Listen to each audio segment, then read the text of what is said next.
কথা বলবো সেটা হচ্ছে ব্রঙ্কিয়াল অ্যাজমা। একটু শোনা যায় কিনা বলবেন আমাকে।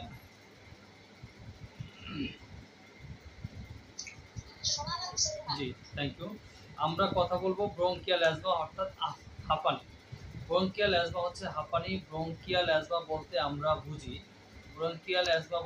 বুঝি এক প্রকার স্নায়বিক রোগ, এক প্রকার স্নায়বিক রোগ তথা আক্ষেপজনিত শ্বাসকষ্ট। আক্ষেপজনিত শ্বাসকষ্ট, গলা সাই করে, শ্বাসনালী রোধ হয়ে আসে। গলা সাই করে, শ্বাসনালী রোধ হয়ে আসে। রোগী খুব কষ্টের সাথে শ্বাস নিতে বাধ্য হয়। কি করে? রোগীর শ্বাস নিতে খুব কষ্ট হয়।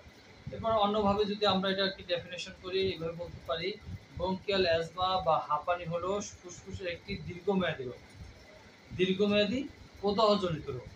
ব্রঙ্কিয়াল অ্যাজমা বা হাঁপানি হলো ফুসফুসের একটি দীর্ঘমেয়াদী প্রদাহজনিত রোগ যা শ্বাসকষ্ট, বুকে চাপ, কাশি এবং শ্বাস ছাড়ার সময় কাশির মতো শব্দ দ্বারা চিহ্নিত করা হয়। এটি একটি দীর্ঘমেয়াদী রোগ যা নিরাময় করা যায় না, তবে লক্ষণগুলো নিয়ন্ত্রণ করা যায়। মনে রাখবেন, শ্বাসকষ্ট কখনোই নিরাময় হয় না, তবে নিয়ন্ত্রণ হয়। আমি আবার বলছি, ব্রঙ্কিয়াল অ্যাজমা বা হাঁপানি।